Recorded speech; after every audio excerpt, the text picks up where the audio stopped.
प्रदेश में 16,500 कर्मचारी बीते 18 अगस्त से हड़ताल पे बैठे हुए थे। पिछले दिन उनको नोटिस भी आया था राज्य शासन के द्वारा कि काम पे लौटे। और आज ये हुआ है कि जितने भी जिला के जो प्रतिनिधि जो उनका प्रतिनिधित्व कर रहे हैं प्रदेश जिलाध्यक्ष, उनको बर्खास्त कर दिया गया है। उस बर्खास्ती के विरोध में आज दुर्ग जिले पे जो 800 कर्मचारी हड़ताल पे बैठे हुए थे, इन्होंने सामूहिक इस्तीफा दिया है सीएमओ साहब के पास आके। कर्मचारी कुछ हमारे साथ मौजूद है, बात करेंगे। ये इस्तीफा आप लोगों ने सामूहिक दे दिया, ऐसी खबर आ रही है, सही बात है क्या? ये हाँ, हम लोगों ने सामूहिक इस्तीफा दिया।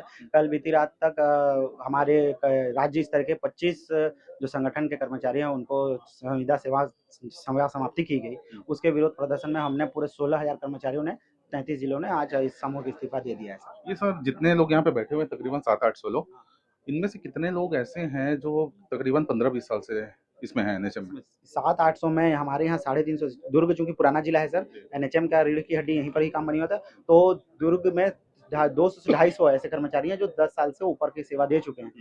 50 से 60 ऐसे कर्मचारी हैं जो 2 साल में रिटायर होने की स्थिति में आ जाएंगे, मतलब 62 साल उनको पूरा हो जाएगा वो, और अभी भी वो संविदा कर्मचारी के रूप में काम कर रहे हैं। अच्छा, आप ऑफ द कैमरा बता रहे थे कि कुछ मांगे ऐसी हैं जिसमें राज्य सरकार को वित्तीय भार नहीं पड़ेगा। वो मांगों में जो 10 मांगे आप लोगों की है, उसमें से वो कौन सा मांगे जरा बताएं। सर कई सरकार के पास ऐसी हमारी जो मांगे हैं जो गैर वित्तीय भार वाली हैं। अनुकंपा नियुक्ति, स्थानांतरण, सीआर अप्रेजल, ये सब ऐसी मांगे हैं जो वित्तीय लाभ नहीं, वित्तीय भार अतिरिक्त नहीं पड़ेगी। तो सरकार के पास जब नीतिगत बातें हैं, इतने बड़े बड़े अधिकारी 25 साल हो गई राज्य बने हुए, पर उस चीज को इसको इम्प्लीमेंट करना चाहिए। ज्यादा अगर नहीं आ रहा है, अगर समस्या आ रही है, बाजू में मध्य प्रदेश जो हमारी मात्र राज्य है उसने ये सब चीजें कर ली है। ऐसा नहीं कि हम पहला राज्य है जो हड़ताल पे बैठ गए इस मांग को। कितने कर्मचारी? लगभग 32,000 कर्मचारी हैं वहां पर। 32,000 कर्मचारी कल्याण के बारे में सोच लिया गया है। बिजली सरप्लस मात्र एक भारत में हमारा राज्य है, बिजली सरप्लस है, खनिज संपदा संपादित है, धन की कमी कहीं नहीं है, केवल नियत की कमी है। नीति बनी हुई है, इम्प्लीमेंट करने की जरूरत है सर। इम्प्लीमेंट करने की जरूरत है कह रहे हैं। सब चीजें छत्तीसगढ़ के पास डिसीजन पावर मेकिंग का नहीं है। कुछ और कर्मचारी हमारे साथ मौजूद हैं। दीदी, इस्तीफा दे दिए क्या आप भी? हाँ, दे दिए। क्यों इस्तीफा क्यों दिया? क्योंकि सीएमओ साहब तो बोल रहे थे कि आप लोगों की तकरीबन कुछ मांगे मान ली गई है 10 मांगों में। ऐसे आश्वासन देने से हम मान जाएंगे क्या? हम भी बोल रहे हैं कि हम ड्यूटी ज्वाइन कर लिए हैं, मान लीजिए, तो मान लेंगे। हमें तो लिखित में चाहिए, आदेश चाहिए। कितना साल हो गया आपको काम करते? मेरे को 13 साल हो गया है, और अभी जो भी है दमनकारी हम लोग करेंगे, क्योंकि उन्होंने हमें मजबूर किया है सब करने के लिए। उन्होंने किन्होंने? अधिकारी हैं, हमारे नेता हैं, हमको नहीं लग रहा होगा कि हम भी अच्छे से ड्यूटी करें, बढ़िया मस्त हवा में पंखे में बैठे, एसी में बैठ के काम करें। हमें रोड पे बैठाया किसने? हमारे अधिकारी जो खुद साथ नहीं दे रहे हैं। सर आज हम रोड में बैठा दिए हैं, कितनी शर्म की बात है सर। स्वास्थ्य विभाग का इतना अहम काम हम लोग करते हैं सर। आज मेरे को 16 साल हो गया सर काम करते। मैं कुपोषण देखती हूँ सर। अभी न्यूट्रिशन वीक चल रहा है। प्रधान नरेंद्र मोदी जी ने बोला है कि सितंबर माह स्वास्थ्य मतलब पोषण पखवाड़ा है। पोषण पखवाड़ा में आज ताला लगा हुआ है। आज लोगों को पोषण की कितनी जागरूकता जरूरी है। पोषण से ही, अगर सही पोषण नहीं तो देश रोशन कैसे होगा सर? अच्छा दीदी, ये बताएं, ये समय ज्यादा मुश्किल लग रहा है आप लोग को हड़ताल पे बैठे तब, कि कोरोना काल में जब आप लोग काम कर रहे थे, इसी सरकार का आप लोग जब साथ दे रहे थे, वो समय ज्यादा मुश्किल था कि ये समय ज्यादा मुश्किल है? देखो सर, हालांकि उस समय सरकार कांग्रेस की थी। सर देखो, उस समय भी मुश्किल था, अभी भी मुश्किल है। कोरोना के समय में हम लोग ने अपना मतलब इतना जान हथेली में लेके काम किए। कोरोना के समय में पूरे टाइम काम किए। कोरोना में मैं प्रेग्नेंट थी, पूरे 9 महीना ड्यूटी करी, एक भी दिन छुट्टी नहीं दी। पूरे 9 महीना प्रेगनेंसी में मैंने कोरोना में काम किया है। घर वाले ने बोले संविदा की नौकरी छोड़ दे नौकरी को, लेकिन मैंने नौकरी नहीं छोड़ी। क्यों? क्योंकि ये सबके लिए एकदम इम्पोर्टेंट था ना, इसीलिए। और हमको उसमें भी कुछ नहीं मिला सर। उसमें भी हमको कुछ मिलना चाहिए था सर। ना अनुकंपा नियुक्ति है, कितने लोग को अनुकंपा नियुक्ति नहीं मिली। अब वो लोग क्या कर रहे होंगे सर? अच्छा दीदी, ये बताएं, कुछ लोग ये भी कहते हैं कि इतने साल से आप लोग यहाँ पे हैं, एनएचएम कर्मी है, संविदा में है, पेमेंट का अगर इशू हो रहा है और सरकार अगर आप लोग को रेगुलर नहीं कर रही है तो प्राइवेट ज्वाइन कर लीजिए, प्राइवेट में उससे ज्यादा पैसा मिल जाएगा।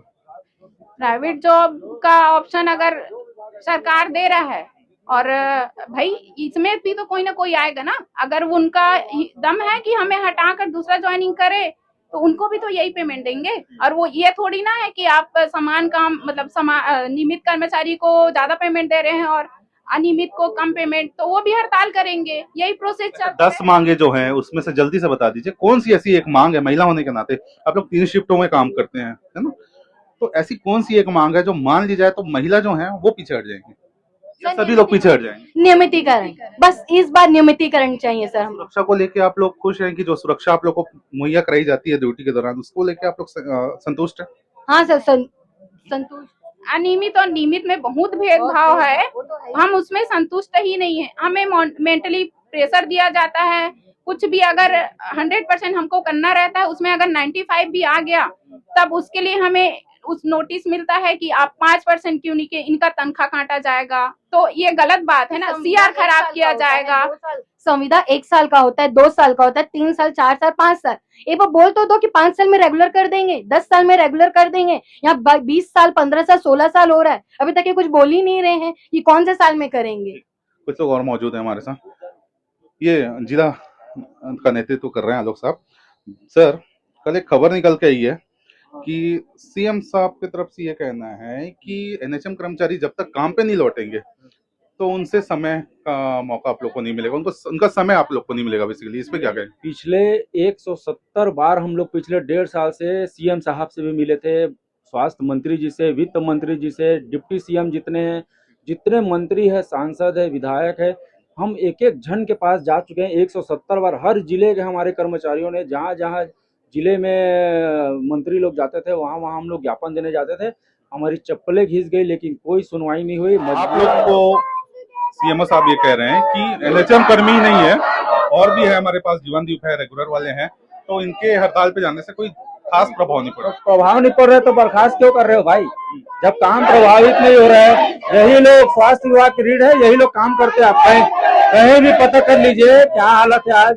कहीं गार्ड इंजेक्शन लगा रहा है, कहीं कुत्ता घुस जा रहा है, कहीं कुछ हो जा रहा है। पूरा हमारे यहाँ अभी पोषण पखवाड़ा चल रहा है, पूरा एनआरसी बंद है, पूरे कुपोषित बच्चे लोग जान जाने की स्थिति हो गया। अच्छा, जिन्होंने आप लोगों ने लगातार कहा है कि पिछले दिनों जब कांग्रेस की सरकार थी, बीजेपी नेता सब जो आए थे उन्होंने हमारे को बोला था कि आपकी मांगे पूरी करेंगे।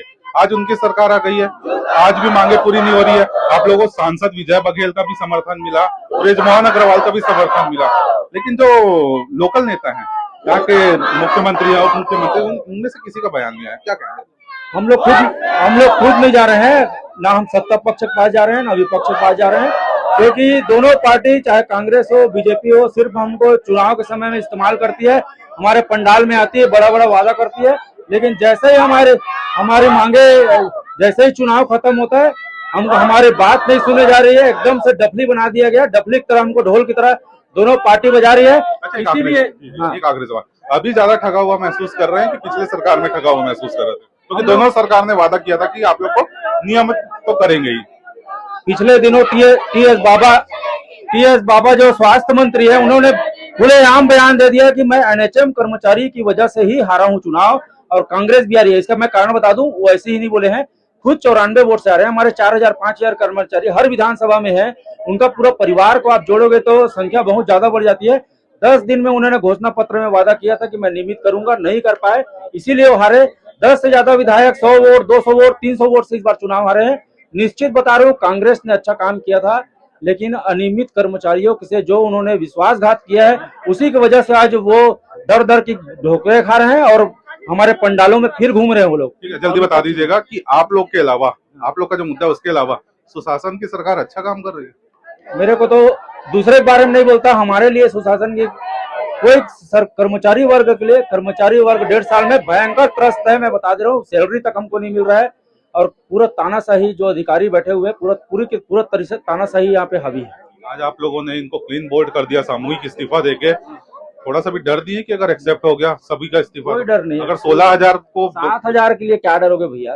अधिकतर हमारे 80% कर्मचारियों को 15,000 से ज्यादा वेतन भी नहीं मिलता। इतने ज्यादा अनुभवी हैं, इतने ज्यादा उम्र दराज है, किसी को 50 साल हो गया, किसी को 40 साल 45 साल का उम्र हो गया, इसे इतना ज्यादा अनुभव है कि हमारे बिना ये काम नहीं कर सकता कोई। आप अभी नया भर्ती कर लो ना, चलो नया भर्ती करने में 1 साल लगा देंगे। पिछला जो भर्ती हमारे दुर्ग जिले में निकला था, 1.5 साल से भर्ती नहीं कर पा रहे हैं, तो 850 लोग को भर्ती कर ले, उनको काम सिखा ले, तो काम सिखा के दिखा लो आप।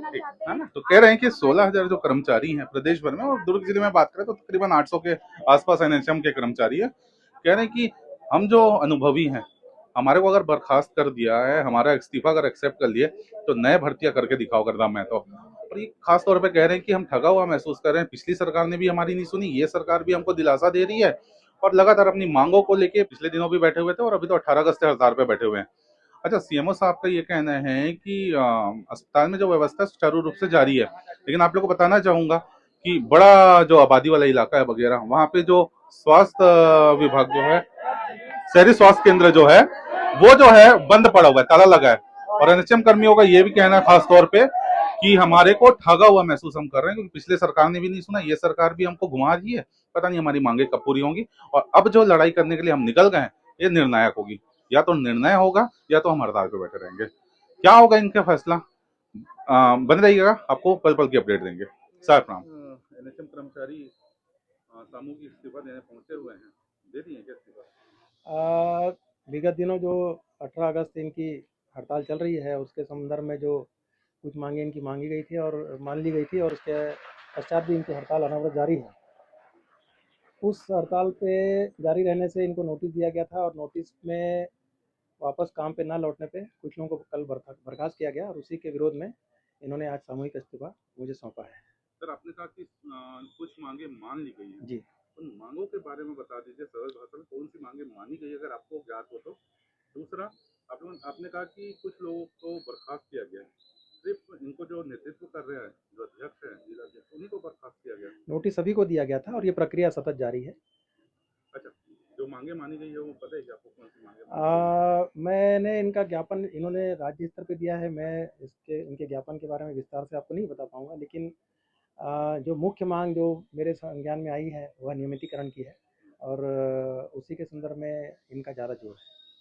अस्पताल की स्थिति क्या है सर, सेवाएं क्या है? स्वास्थ्य विभाग में एनएचएम के अलावा भी रेगुलर डीएमएफ और जीवनदीप के कर्मचारी होते हैं, और एनएचएम वाला पार्ट स्ट्राइक पे है। बाकी जो कर्मचारी हैं उनके द्वारा स्वास्थ्य सुविधाओं का संचालन किया जा रहा है। वगैरह स्वास्थ्य केंद्र में तो ताला लग गया, जो स्वास्थ्य केंद्र केवल एनएचएम पे आधारित है वो बंद है। सर आबादी के हिसाब से देखा जाए तो उस वार्ड में 3,000 से ज़्यादा की आबादी है, और वो एक ऐसा स्वास्थ्य केंद्र है जहाँ पे बहुत अधिक भीड़ होती है। ऐसे जगह पे ताला लग जाना, तो वहाँ पे जीवन दीप समिति के या बाकी जो रेगुलर कर्मचारी है, उनको क्यों नहीं भेज के अभी सेवाएं को शुरू की जाती है? जो जिन संस्थाओं में जो शहरी अमर क्लिनिक में काम बंद हुआ है, वहाँ के लोग भी जिला अस्पताल में उपचार करवाने आ रहे हैं, और वहाँ पे उनका उपचार किया जा रहा है।